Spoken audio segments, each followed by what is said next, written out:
hands, oh let us rejoice, for we are young and free. We've golden soil and wealth for toil, our home is girt by sea. Our land abounds in nature's gifts of beauty rich and rare. In history's page let every stage advance Australia fair. In joyful strains and let us sing, advance Australia fair.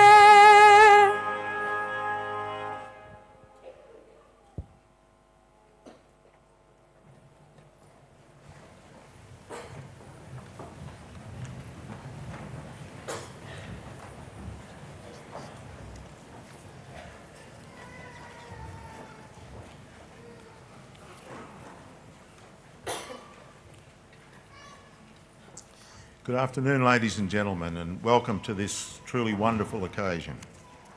To begin today's ceremony, the University of Newcastle respectfully acknowledges the traditional custodians, the Pambalong clan of the Awabakal people, on whose traditional land this campus is located. I've only recently joined the university in the role of Chancellor, and these are my first graduations. It's been a privilege to address 4 graduations prior to this, so I'm an old hand at it now, and that's a big improvement on yesterday morning when I was terrified. Up till now I've had one hug and one pirate this morning, so I hope this afternoon's quieter. I'm immensely proud to be Chancellor of such a prestigious, successful institution. As a Novocastrian myself, I'm passionate about the revitalisation of our great city and our wider region from the mid-north to the central coast of New South Wales. I'm also convinced of the pivotal role that the University of Newcastle will play in creating the future of our region.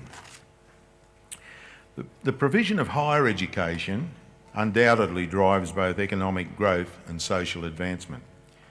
I'm proud of this institution's standing as one of the leading universities in Australia in terms of socio-economic equity and providing a world-class education to people from all walks of life. The proportion of students coming into the University of Newcastle from low socio-economic backgrounds is more than 26%, way above the national average of just on 16%.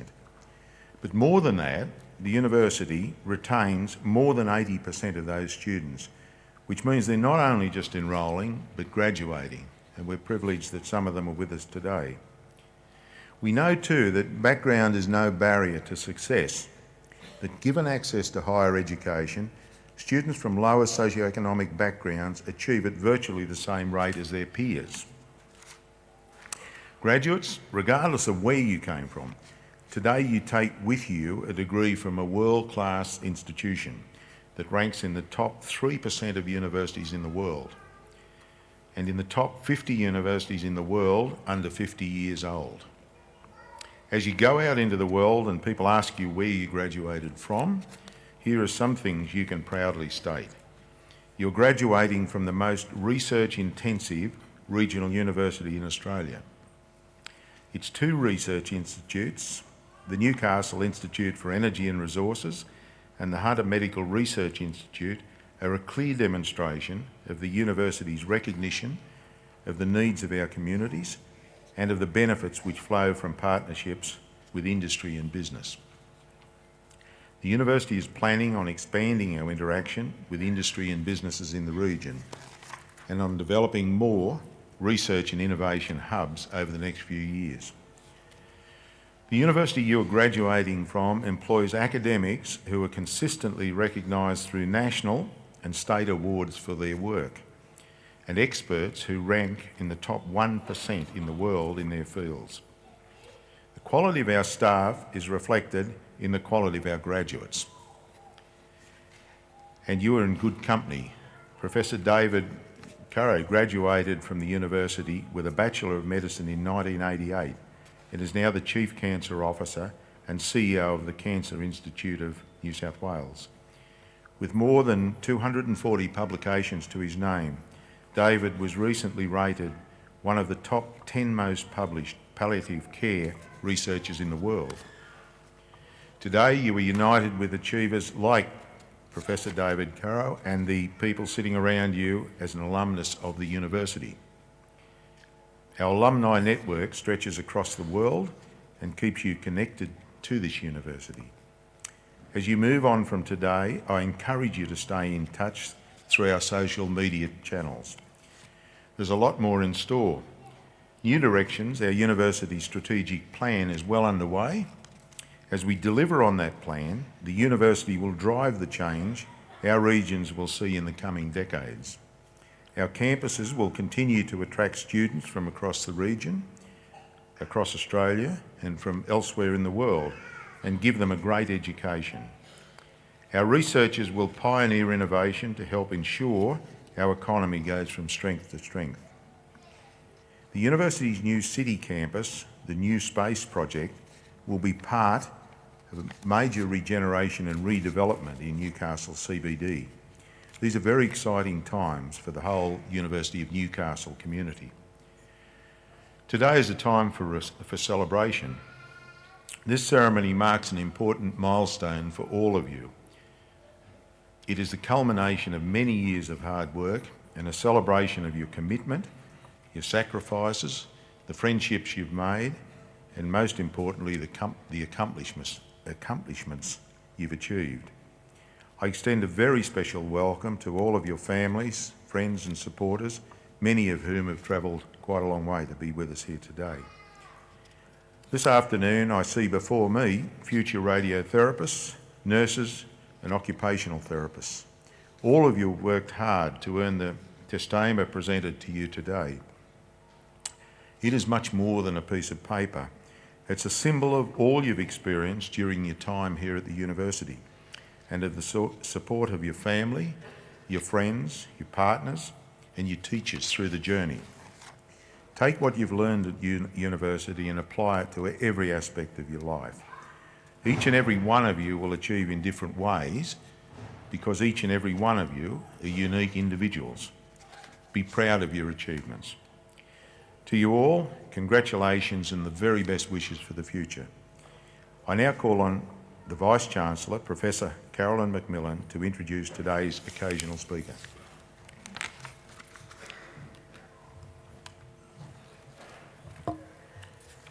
Chancellor, members of the Council, ladies and gentlemen, it is with great pleasure that I welcome Associate Professor Stephanie Fox-Young to give this afternoon's occasional address. For more than 30 years, Stephanie has made significant contributions in the areas of professional regulation and nurse education in both the hospital and tertiary education sectors. She is currently a member of the Queensland Health Quality and Complaints Commission's Clinical Advisory Committee, Director of the Transitional Board of Australian College of Nursing, Fellow of the College of Nursing, and is a Distinguished Life Fellow of the Australian College of Nursing. Stephanie considers that her most important achievement when President of the Royal College of Nursing Australia, the RCNA, was leading the negotiation that resulted in the amalgamation of the Royal College and the College of Nursing New South Wales into the Australian College of Nursing.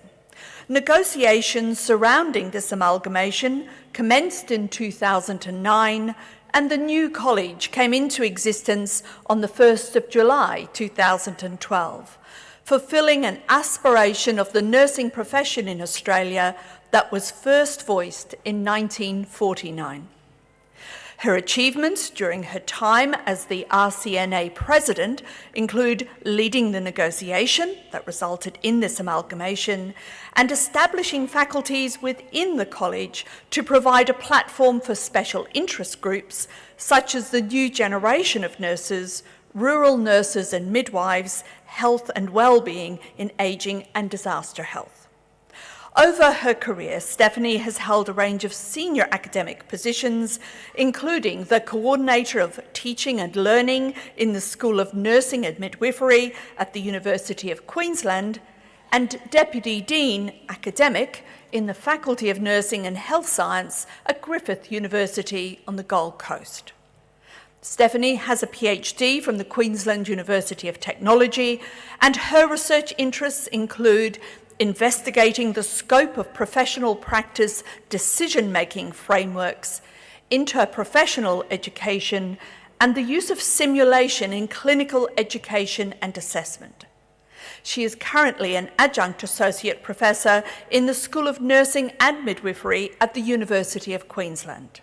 Please, ladies and gentlemen, join me in welcoming Associate Professor Stephanie Fox-Young to give this afternoon's occasional address.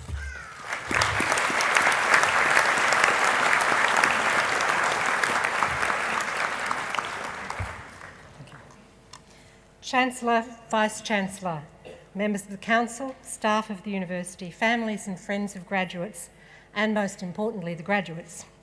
I'm very pleased to be part of what you will no doubt look back on as one of the most significant milestones in your career, where you will be called upon to be leaders in that career. I thought that perhaps some helpful hints on leadership might therefore be appropriate so that you're a little bit more ready for it when it happens, because it'll probably happen faster than you expect. I plan to structure what I say around a public sector leadership framework that I've always found useful. This argues that leaders need to have the capacity to achieve results, to cultivate productive working relationships, to shape strategic thinking, to communicate with influence, and to exemplify personal drive and integrity. When working towards achieving results, you need to keep in mind that you can't do everything. Even if professionals are expected to practice in case management models, to delegate safely, to teach clients and others effectively, to engage in debates on policy and economics, and to understand and use research methods, quality indicators, outcome measures, financial systems, data management systems and technology to ensure that their clients are provided with the services that they need to give them the outcomes they deserve, none of us can do that without help. To achieve results, you'll almost always need to use others' expertise and not be afraid to say, I don't know, or to ask for help, and to live with the uncertainty that taking time to find the right answers will create. But to be able to use other people's expertise, you need to be able to cultivate those productive working relationships, to nurture those relationships, build partnerships and cooperation, value difference and diversity, and mentor and develop people, as well as to seek mentorship for yourself.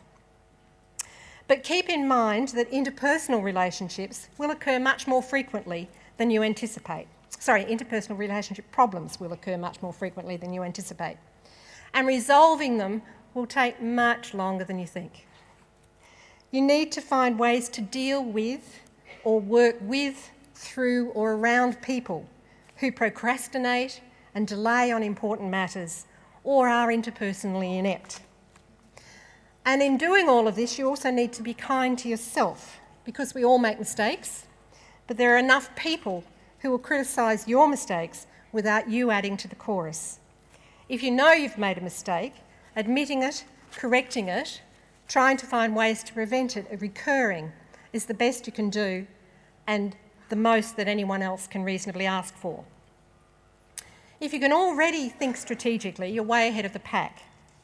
Helping others to do so is another step in the whole process. And to do that, you need to be able to inspire a sense of purpose and direction, to harness information and opportunities, to show judgment, intelligence and common sense, all of which take time, but all of which are worth it. Simply deciding what to read from the mountain of information that will come to your notice is probably the most important skill that you need to develop. And it seems to be a universal truth that it's the article or report that you decide you don't need to read that contains the vital piece of information that you now need to prevent the disaster that's looming. On the other hand, you do need to have a life outside work in order to stay sane and to keep that common sense working. unless you happen to be one of those few lucky or perhaps unlucky people who thrive rather than just survive on 4 hours sleep a night. As professionals, you're expected to undertake professional development activities to enable sustained performance. Often this will seem an unlikely use of time that's become a very precious commodity. But staying abreast of professional advances is absolutely vital to being the best you can be, as well as being part of maintaining annual registration requirements for many, if not all of you. Finding the best way for you to keep informed is an important early career decision. Some thrive on formal learning, others prefer more informal ways. Don't waste your continuing professional development time or money on things that don't actually improve your knowledge or skill in some way. You need to find ways to absorb information in usable chunks. Executive summaries, speed reading or skimming, and networking to see if others have found the core relevant material are some suggestions that I've found useful. But being ruthless with yourself is also necessary because sleep deprivation will affect your judgment.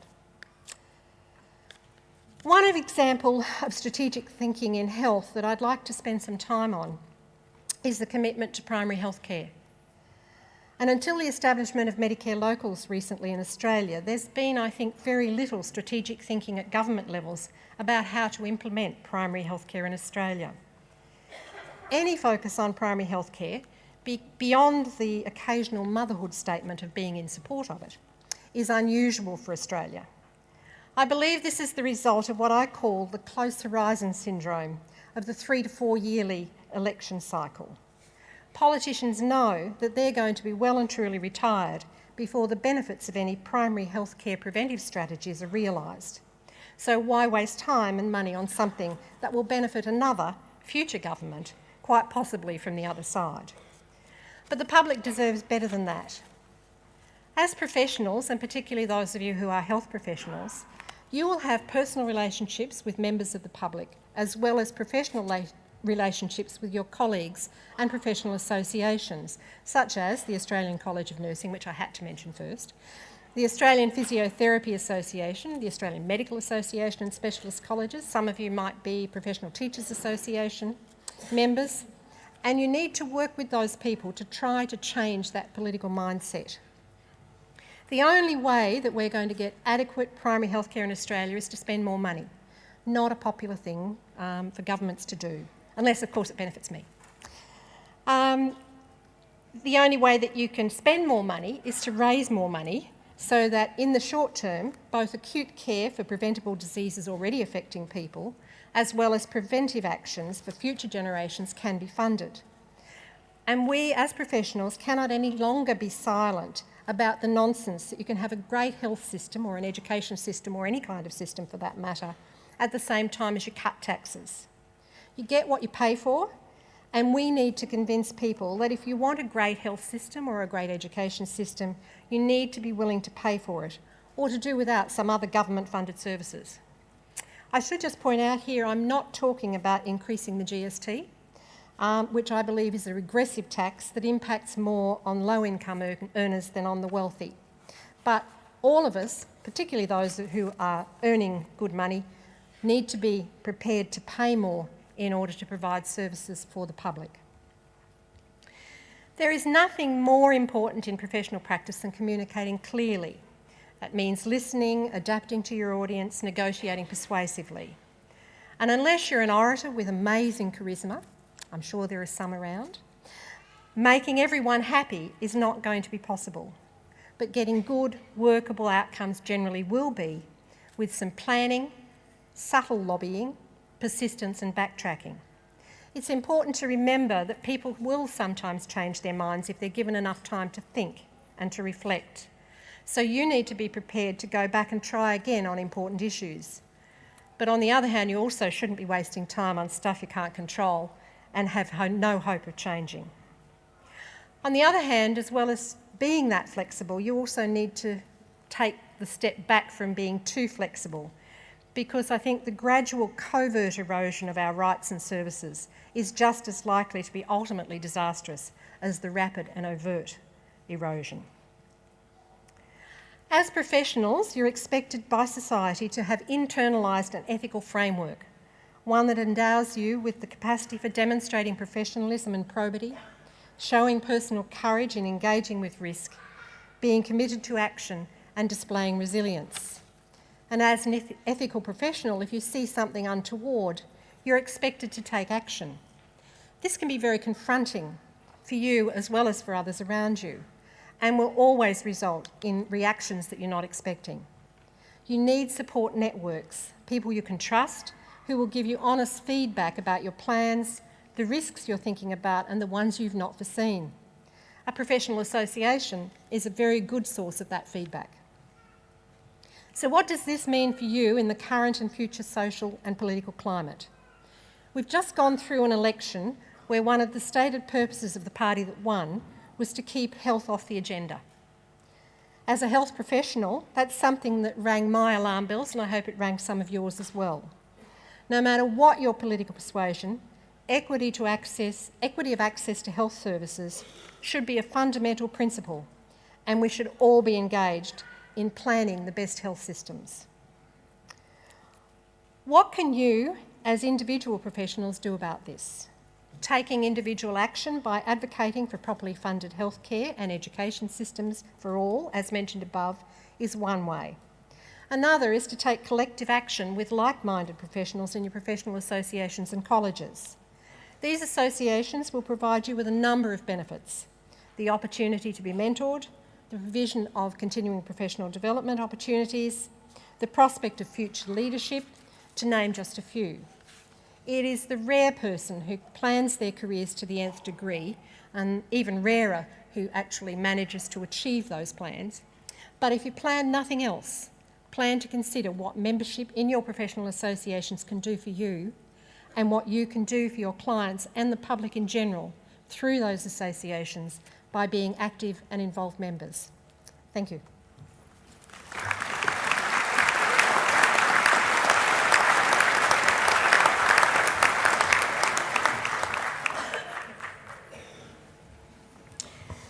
Thank you, Professor Fox-Young, for your address. I think we're all very impressed with your experience, your commitment and your passion. And I think your no-nonsense advice to everyone, from the youngest graduate here today to the Prime Minister, should be listened to. Thank you very much indeed. I now call on Laureate Professor John Aitken, Acting Pro-Vice-Chancellor for the Facility of Health and Medicine, to present graduates from that faculty. Chancellor, I present to you the candidates who have fulfilled the conditions for admission to awards of this university. I request that rewards be conferred in absentia upon the other candidates whose name appear in the graduation ceremony handbook. Laureate Professor Aitken, I have pleasure in conferring awards on all candidates who have complied with the prescribed requirements of their degree. Thank you. Chancellor, a higher degree by research is awarded to a graduate who has successfully completed a program of study in which the defining characteristic is research. Doctor of Philosophy graduates have taken a program of independent, supervised study for the equivalent of 4 years of full-time study. These graduates have produced significant and original research outcomes, culminating in a thesis which has been independently examined by external expert examiners of international standing. These graduates have developed a substantial body of knowledge at the frontier of a field of work or learning that constitutes an original contribution. They can apply their knowledge and skills to demonstrate autonomy, authoritative judgment, adaptability, and responsibility as an expert and leading scholar with the ongoing capacity to generate new knowledge. Today, the university is proud to honour graduates who have satisfied the rigorous criteria for the award of Doctor of Philosophy. Chancellor, I present to you Andrew Bivard, who holds a Bachelor of Science from Australian National University and a Bachelor of Biomedical Science with Honours Class 1 from this university. Dr. Bivard's thesis is entitled Perfusion Imaging in Acute and Evolving Brain Ischemia. Chancellor, I present Dr. Bivard.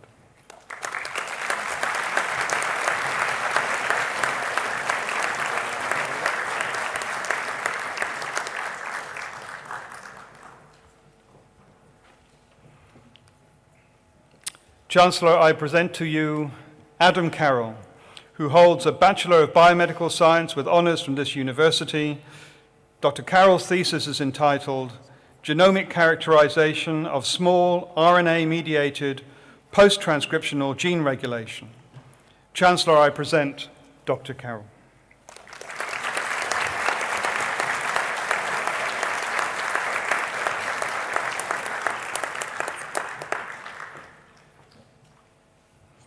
Chancellor, I present Catherine Louise Choyenta, who holds a Bachelor of Arts with honours from this university. Dr. Choyenta's thesis is entitled Prevalence, Antecedents and Perceptions of Efficacy of Treatments of Postnatal Depression in Australia. Chancellor, I present Dr. Choyenta.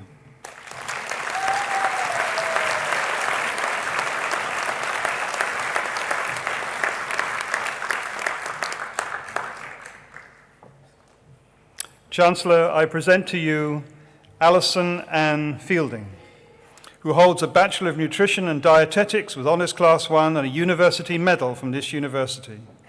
Dr. Fielding's thesis is entitled Diet and Eating Behaviour Following Laparoscopic Adjustable Gastric Banding, Informing Dietary Management Practices. Chancellor, I present Dr. Fielding.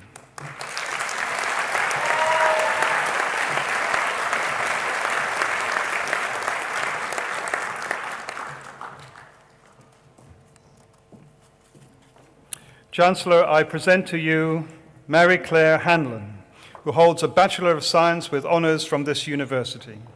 Dr. Hanlon's thesis is entitled Detecting an Intention to Communicate, Using Thomas to Detect Theory of Mind in People with Schizophrenia and Healthy Controls. Chancellor, I present Dr. Hanlon.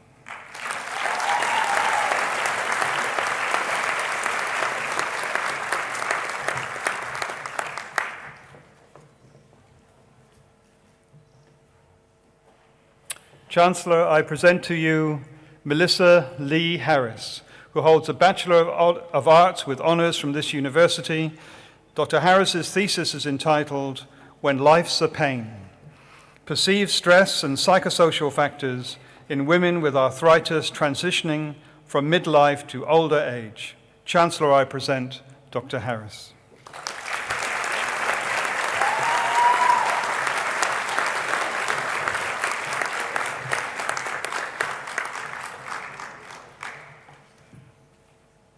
Chancellor, I present to you Madeline Hinwood, who holds a Bachelor of Psychology with Honours Class 1 from this university.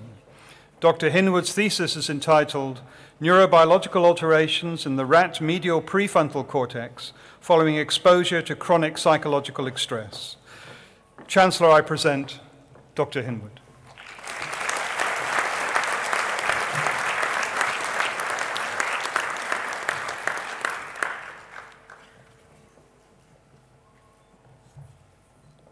Chancellor, I present to you Megan Elizabeth Jensen, who holds a Bachelor of Nutrition and Dietetics with honours from this university. Dr. Jensen's thesis is entitled Pediatric Obesity, Inflammation and Asthma. Chancellor, I present Dr. Jensen.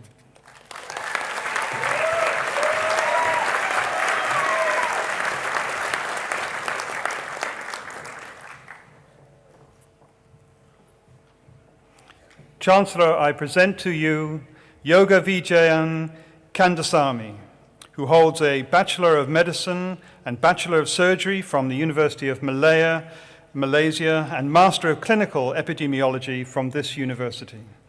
Dr. Kandasamy's thesis is entitled Relationship Between Renal Volume, Prematurity, Birth Weight, and Retinal Microvasculature. Chancellor, I present Dr. Kandasamy.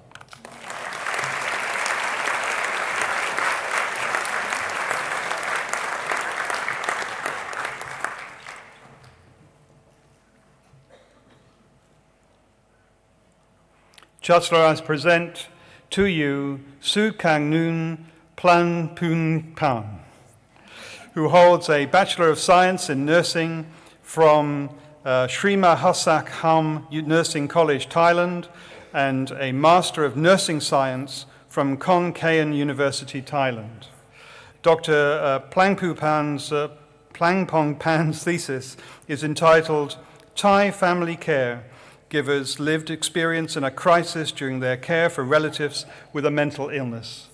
Chancellor, I present Dr. Plangpong Pan.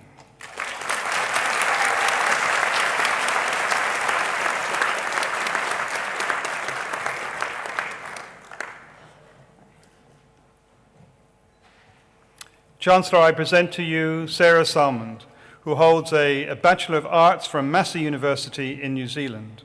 Dr. Salmond's thesis is entitled The HEP 573 Study, a randomized, double-blind, placebo-controlled clinical trials of silymarin alone and silymarin combined with antioxidants in chronic hepatitis C.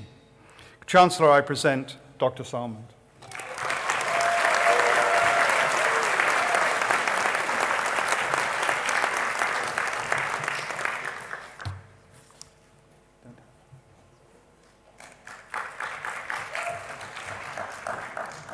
I'm sorry, the next one I don't have a Naomi Scott. Not on my list. Could I borrow yours?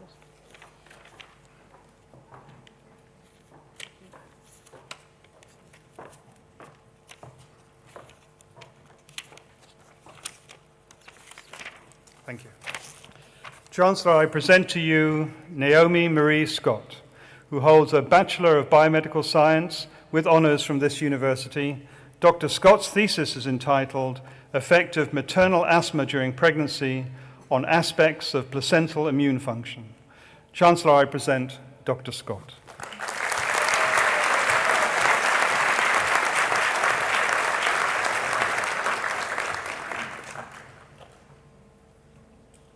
Chancellor, I present to you Lucy Caroline Thomas, who holds a Graduate Diploma of Applied Science from the University of Sydney and a Master of Medical Science from this university. Dr. Thomas's thesis is entitled Minimizing Risk Factors for Cervical Spine Manipulation. Chancellor, I present Dr. Thomas.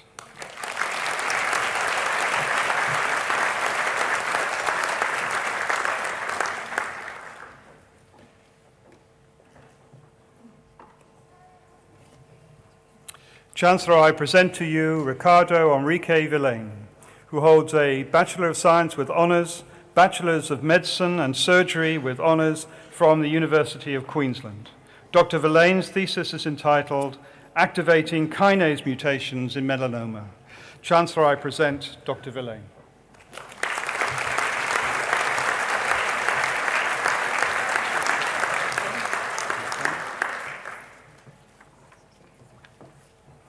Chancellor, that concludes the presentation of the research higher degree graduates.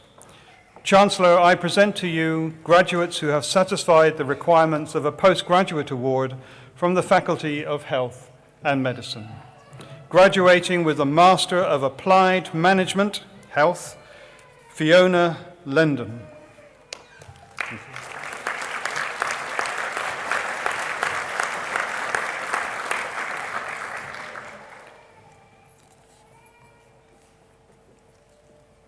Kiat Yeo.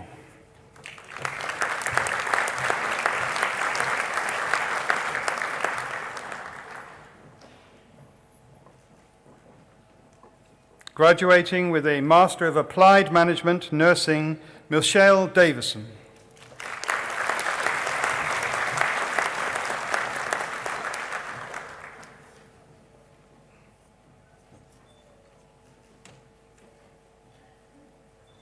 Smita Korala.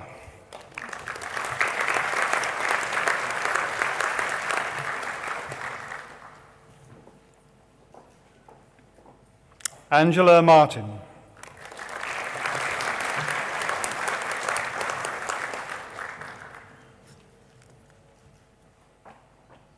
Paula Richards.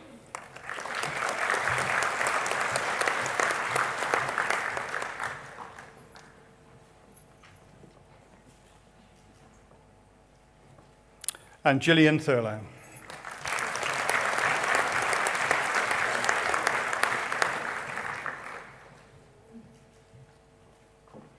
Graduating with a Master of Clinical Epidemiology, Charu Jindal.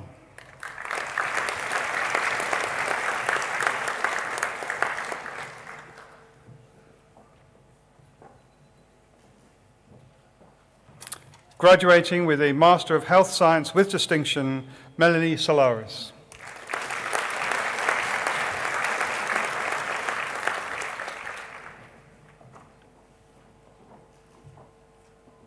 Graduating with a Master of Medical Statistics, Kevin Samut.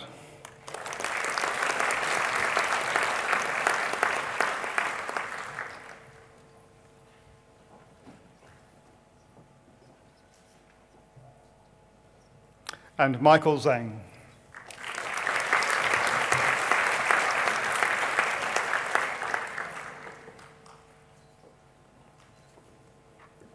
Graduating with a Master of Mental Health Nursing, Davina Baxter.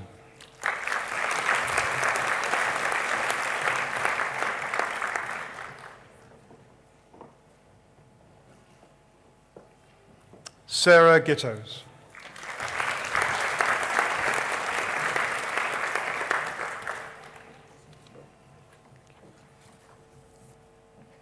Susan Kendall.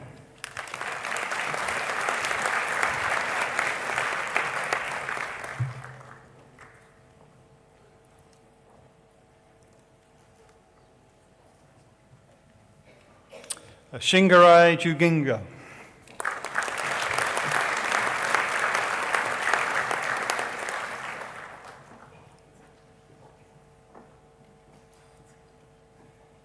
Tanya Lane.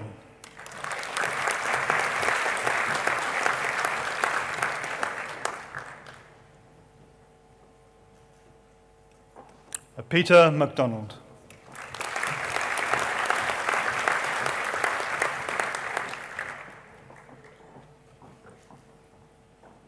Navdeep Kaur Nagra.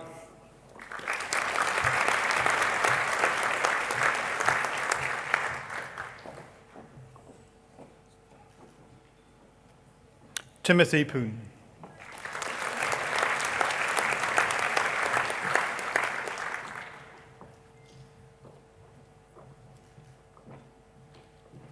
Rachel Towns.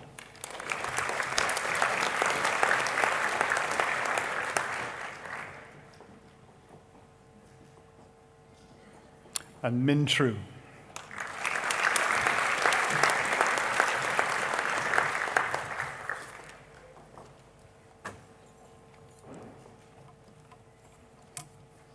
Graduating with a Master of Midwifery Studies, Wendy Aston.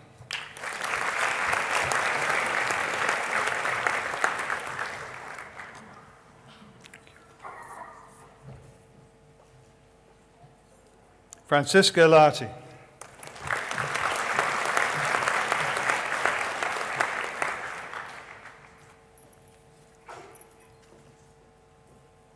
Alison Somerville.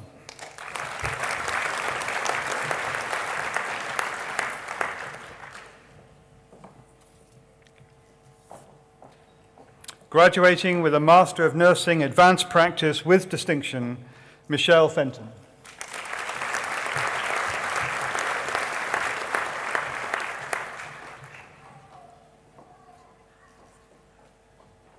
Cameron Priest.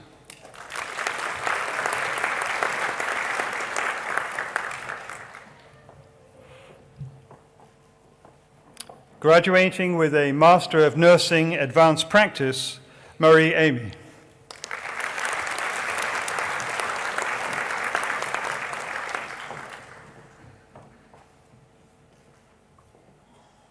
Catherine Bradley Russell.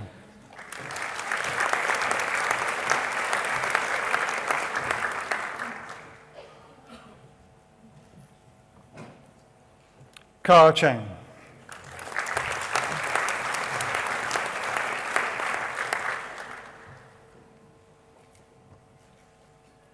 Kay Crawford.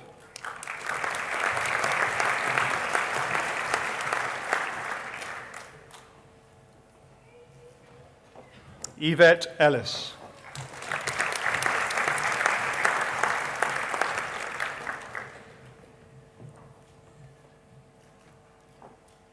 Janice Yankovic.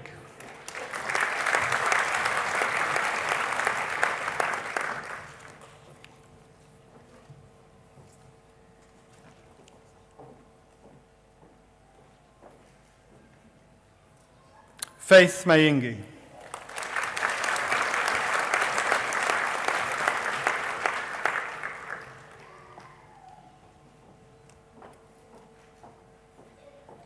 Ashley Morris.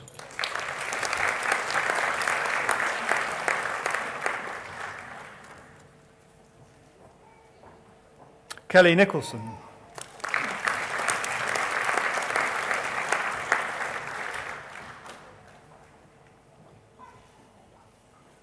Timothy Simmet.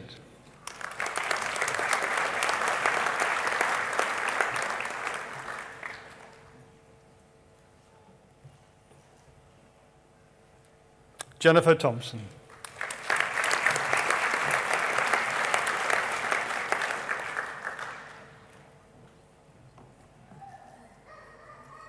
Jane Turner.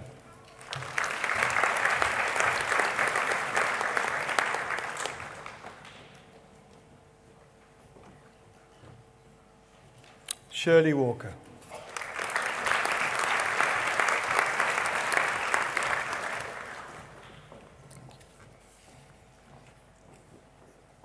Lynette Yardy.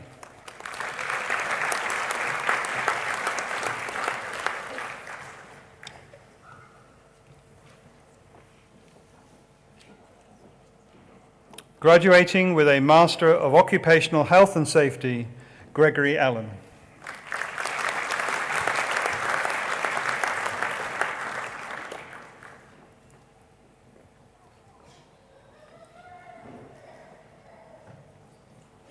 Ryan Chan.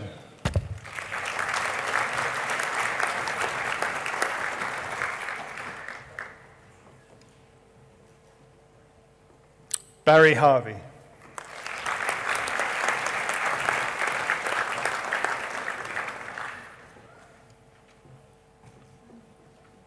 Brian Hope.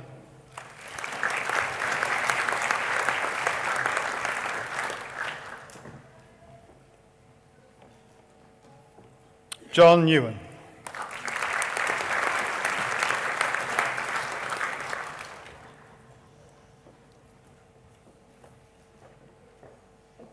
Andrew O'Sullivan.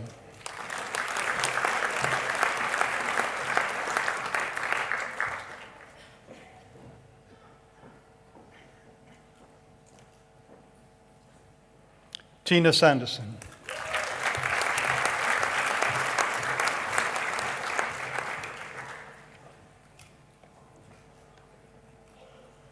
Sarah Walls.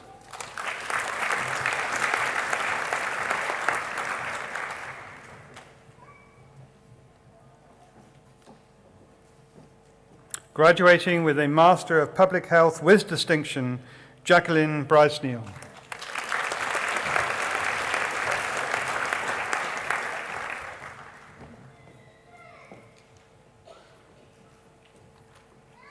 David Mihag.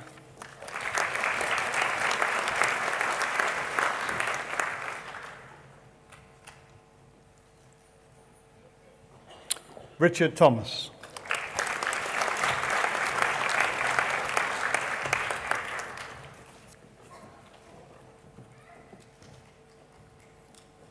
Graduating with a Master of Workplace Injury Management and Occupational Rehabilitation, Stephen Lott.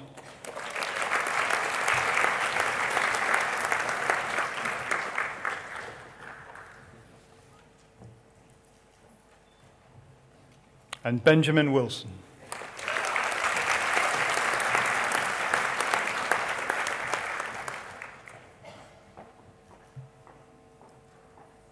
Graduating with a Graduate Diploma in Midwifery, Danielle Steedman.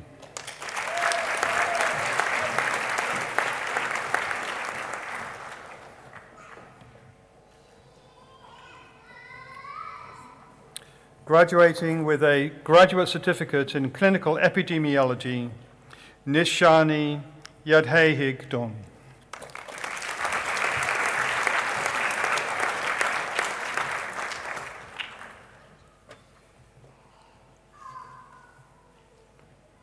Graduating with a graduate certificate in occupational health and safety, Cheryl Meek.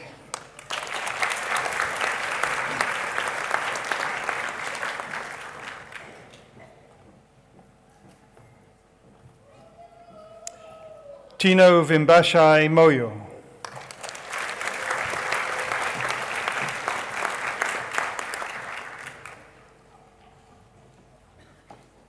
Megan Strong.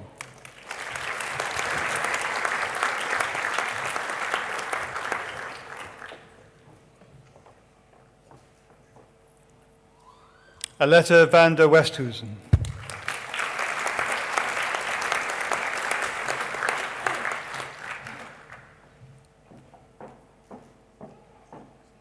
Graduating with a graduate certificate in workplace health and safety, Ian Chamberlain.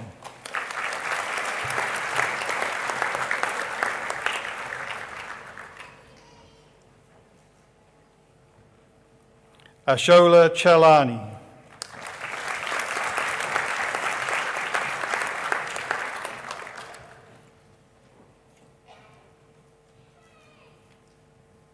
Egai Latham.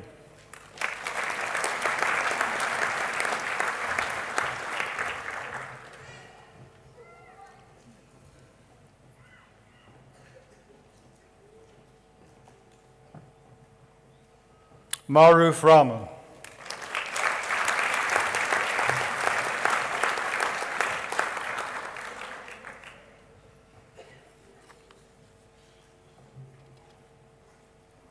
Chancellor, that concludes the presentation of graduates from the Faculty of Health and Medicine at this time.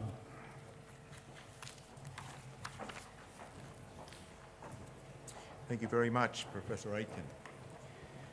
We'll now enjoy a musical interlude by Hannah Murray, performing the second movement of Mozart's No. 3 Horn Concerto, Romance. I'd like to also add that Anna is currently studying music as a Bachelor of Music at this university. Thank you, Hannah.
Thank you, Hannah, for that wonderful performance.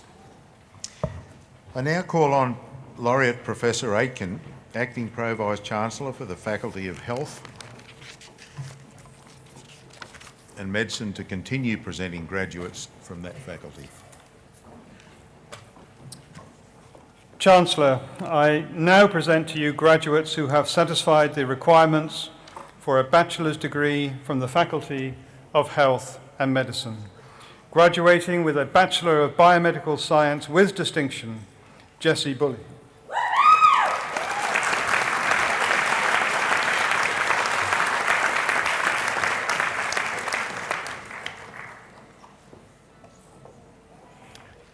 Graduating with a Bachelor of Biomedical Science, Caitlin Anderson.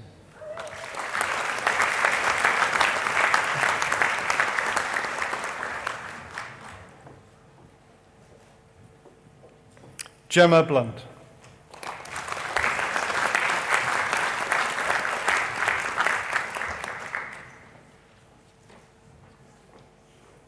Sally Dickinson.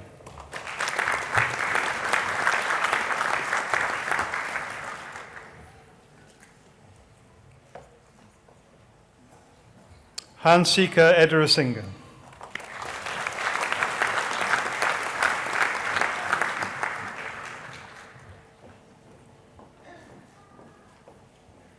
Li Ying Irene Ling.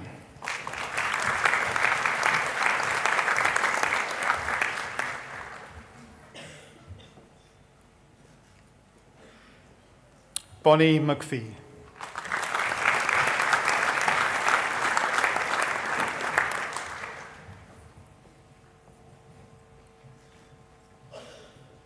Thomas Mitchell.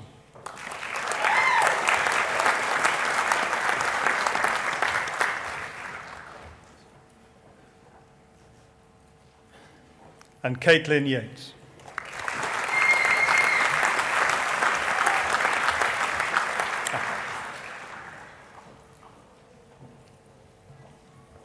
Graduating with a Bachelor of Environmental and Occupational Health and Safety with distinction, and our faculty gold medal winner is Lukesh Sintharambaran.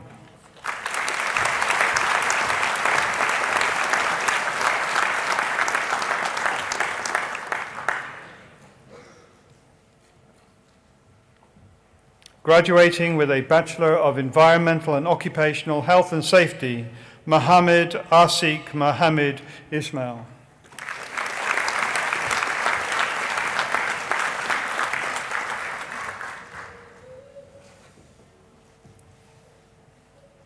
And Siti Hawa Binte Mardasir.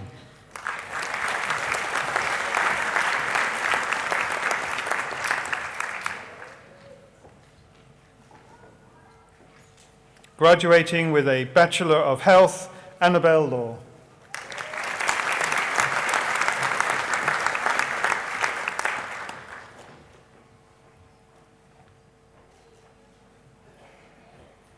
Graduating with a Bachelor of Medical Radiation Science in Diagnostic Radiography, Amelia Hosking.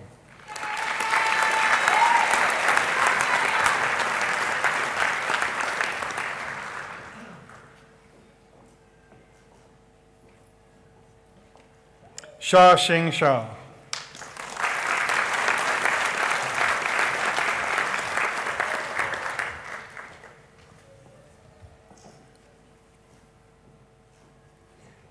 Graduating with a Bachelor of Medical Radiation Science in Nuclear Medicine, Emma Darlin.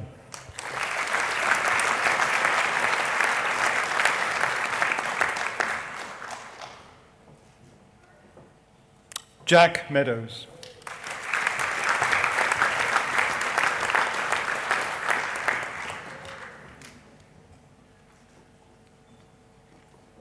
Vishnu Wineswaran.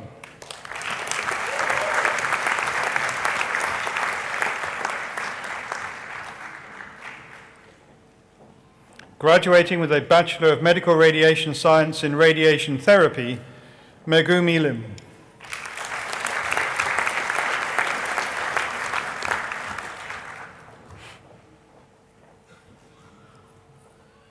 Lindsay Pluie.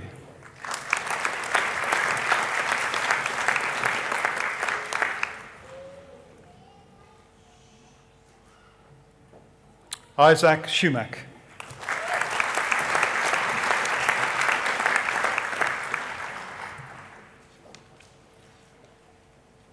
And Meg Thompson.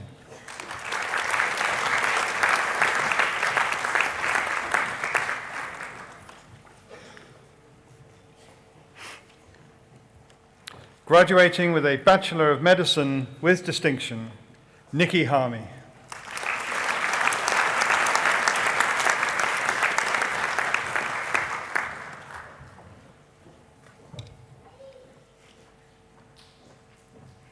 Graduating with a Bachelor of Medicine, Shane Neighbour.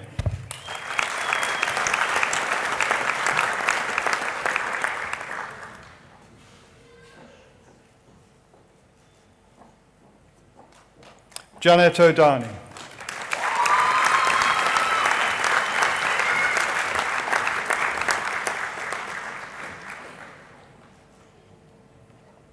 Lauren Ryden.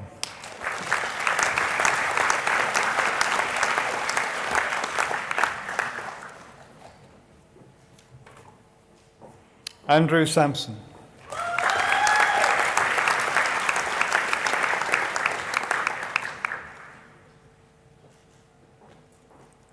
Marlena Sakawi.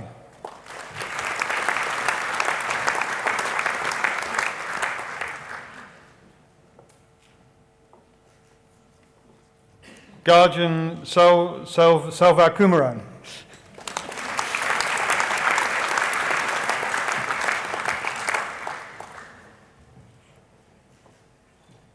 And Alan Wu.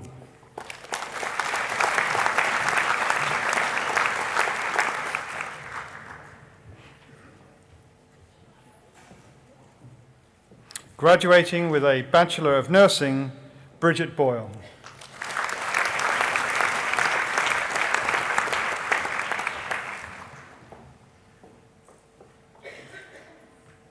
Yasmin Burns.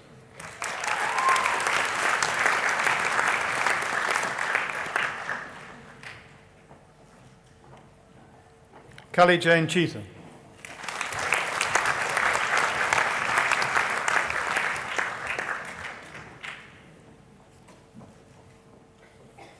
Nicole Chikuti.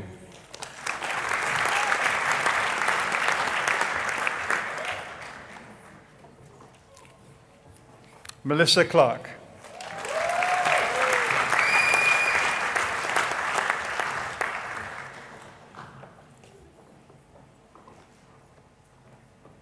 Tanya Conway.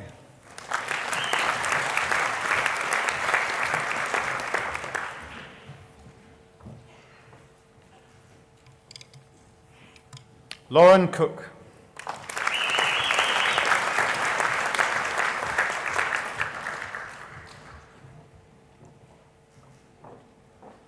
Samantha Crittenden.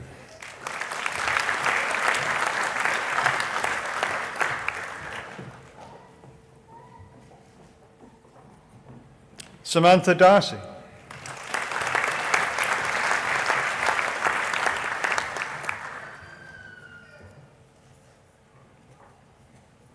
Christine Day.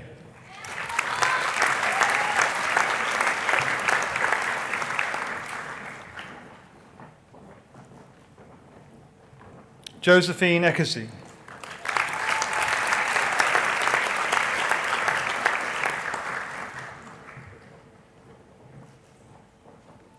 Diva Fuchs Noon.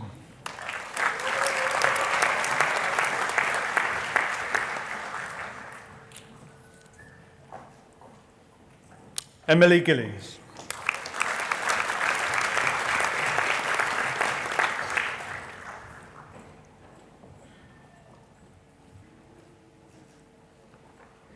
Catherine Gray.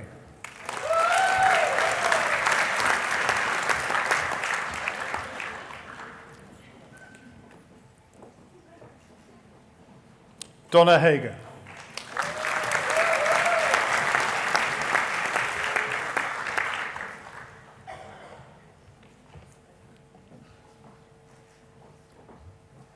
Joey Lee Hislop.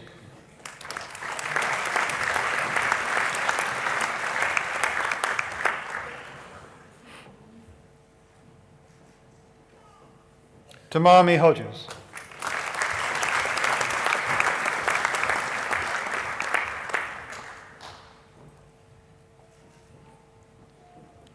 Yi Eun Yoon.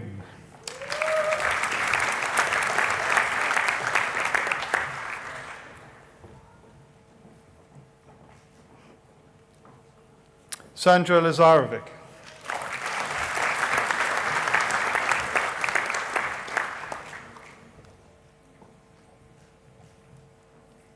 Sola Lee.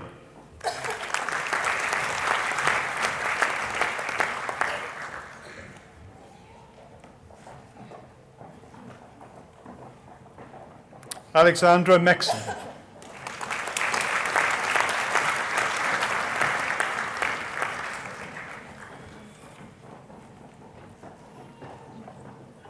Marie Mitchell.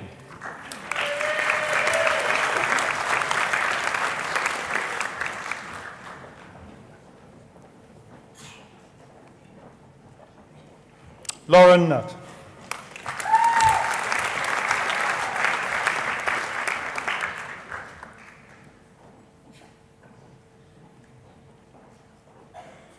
Margaret O'Neill.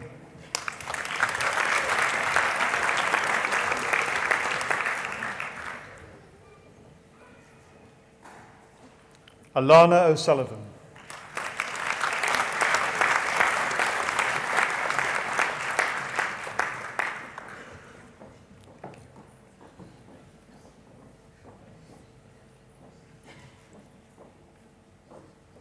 Edith Orwood.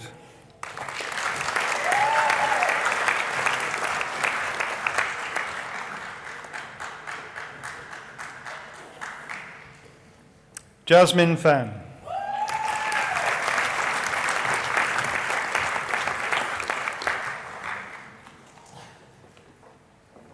Lauren Rankin.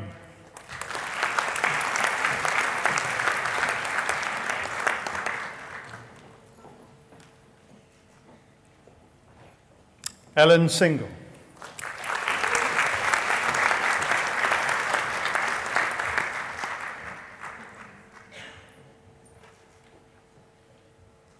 Hannah Smith.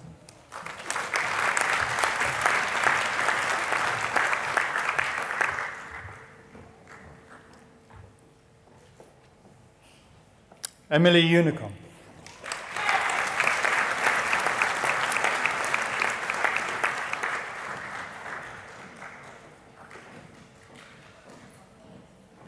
Harrison Van Dorn.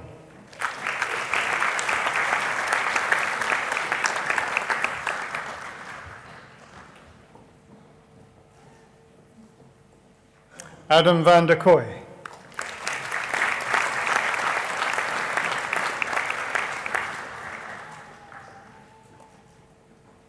Larissa Vine.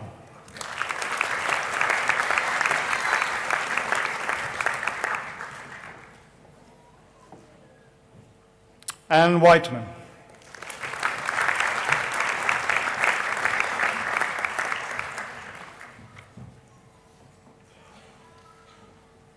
Maria Zafra.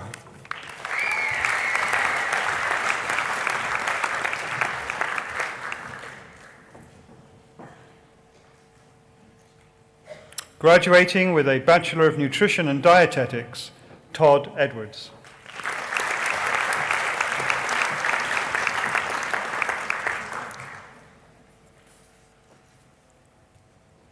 Graduating with a Bachelor of Occupational Therapy, Lee Duggan.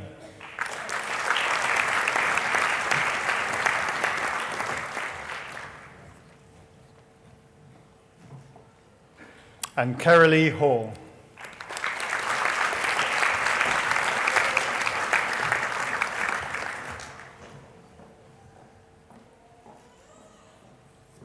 Graduating with a Bachelor of Oral Health, Joanna Davis.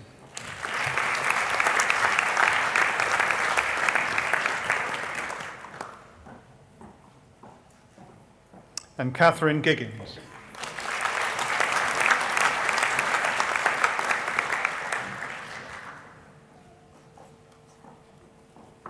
Graduating with a Bachelor of Physiotherapy, Fabiola Aguirre.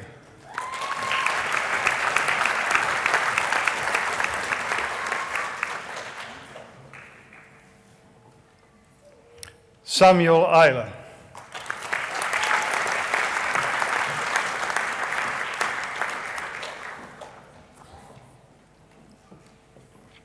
Laura Worthing.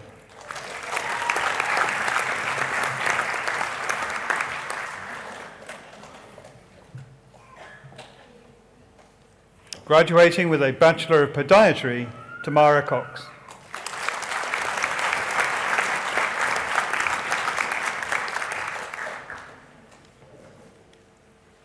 Chancellor, that concludes the presentation of graduates from the Faculty of Health and Medicine. Chancellor, I now present to you graduates who have satisfied the requirements for a master's degree from the Faculties of Education and Arts and Business and Law. Graduating with a Master of Educational Studies with distinction, Alan Parsons.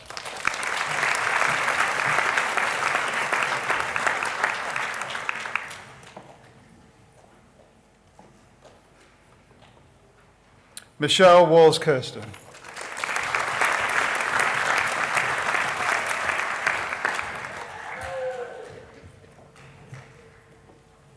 Graduating with a Master of Teaching with distinction, Erin Burgess.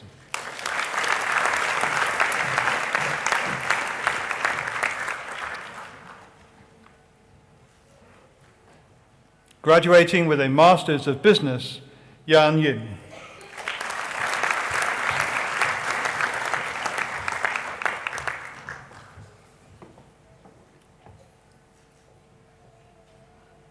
And Ji Shen.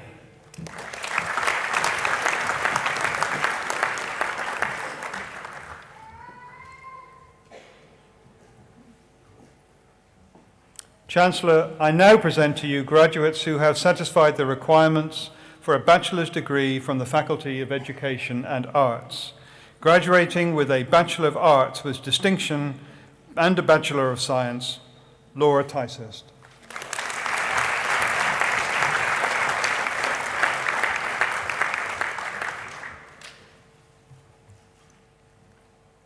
Graduating with a Bachelor of Arts Honours, Class 2, Division 1, Catherine Gray.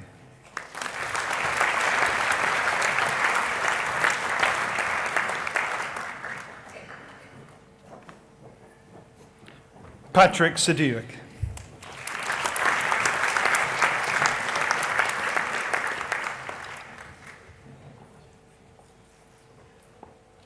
Graduating with a Bachelor of Social Science with distinction, Lauren Geaches.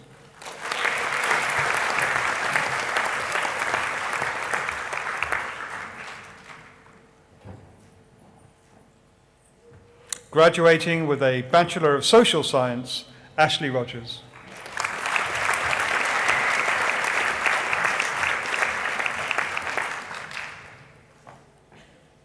Graduating with a Bachelor of Teaching, Primary and Bachelor of Arts, Michelle Cole.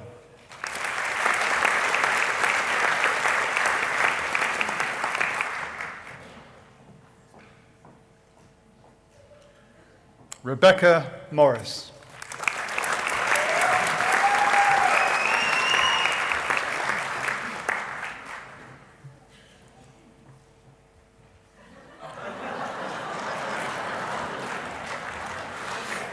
Graduating with a Bachelor of Teaching, Secondary, Bachelor of Health and Physical Education, Erin Connors.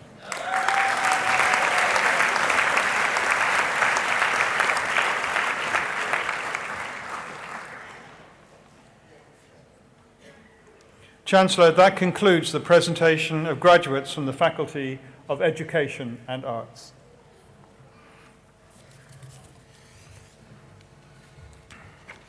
Thank you very much for that memorable graduation. It's another one from my tally book. I now have great pleasure in inviting Mr. Jesse Bully to speak on behalf of the graduates. Jesse, thank you.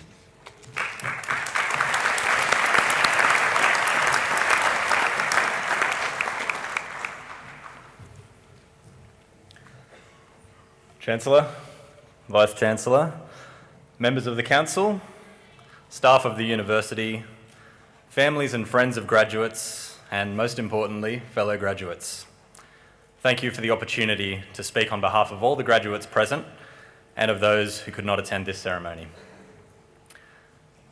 Today represents a major milestone in the lives of those graduating, and for family members and friends, a proud moment in which the achievements of a loved one are being acknowledged. For those graduating, in order to be here today, many of you have had to work harder than you ever have before. And while hopefully there have been some good times and fun experiences and the development of new friendships along the way, your time at university will no doubt have stretched you, challenged you, and been a great time of personal growth. For me, the opportunity to study biomedical science, as well as giving me a great foundation on which I can build through further study, deepened my understanding and appreciation of the world around us and of the immense creative power of the God who made it through the Lord Jesus Christ. And while there were sometimes the study was a reward in itself, the opportunity to investigate, debate and learn with fellow students who became friends was a tremendous blessing. For many of you, your student days are now over. However, this is really only the beginning. As graduates of degree programs in the Faculty of Health and Medicine, you all have aspirations to serve people and contribute to human flourishing.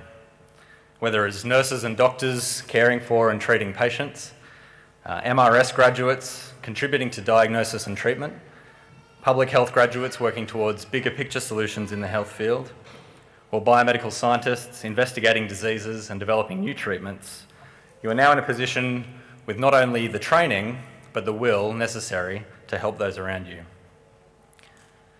And we could not have gotten here without the help and support of countless people along the way. We owe a debt of gratitude to those who inspired and encouraged us along our educational journeys so far, whether it be parents and friends sowing seeds of curiosity early on, a teacher who first took an interest in us and fanned into flame our passion for a certain subject, lecturers, demonstrators and tutors who helped us to unlock new knowledge and apply it practically, or friends at both school and university who helped us in our understanding and spurred us on to try harder. C.S. Lewis once wrote, and I can probably only get away with this quote because I'm in a room full of mostly graduates from the sciences rather than the humanities, but he wrote, "Friendship is unnecessary, like philosophy, like art. It has no survival value. Rather, it is one of those things that gives value to survival." I'll always be grateful for the friendships that I built during my time at university. In the same way in which they enriched my education and outlook, my hope is that we will be able to do the same for others as we move on from here into new jobs or into further study.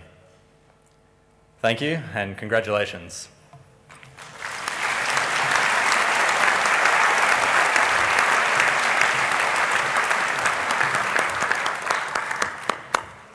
Thank you, Jesse, for that speech. That was outstanding. I hope you've all enjoyed today's ceremony and thank you for joining the university community in the celebration of the awarding of degrees. Before I declare the ceremony concluded, though, I'd like to invite the Deus Party and all of our guests here today to join me in applauding the wonderful achievement of our graduates. Would you like to stand up?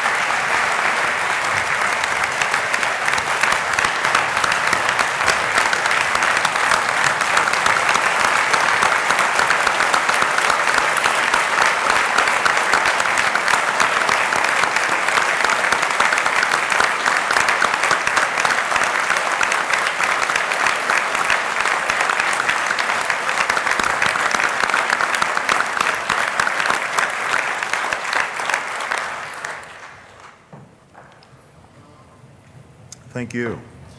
I now declare the ceremony concluded, but we'd be very pleased if you were to join us for the graduate reception in the Brennan Room, where you can all continue to celebrate this special day together. Once again, thank you and congratulations. Thank you.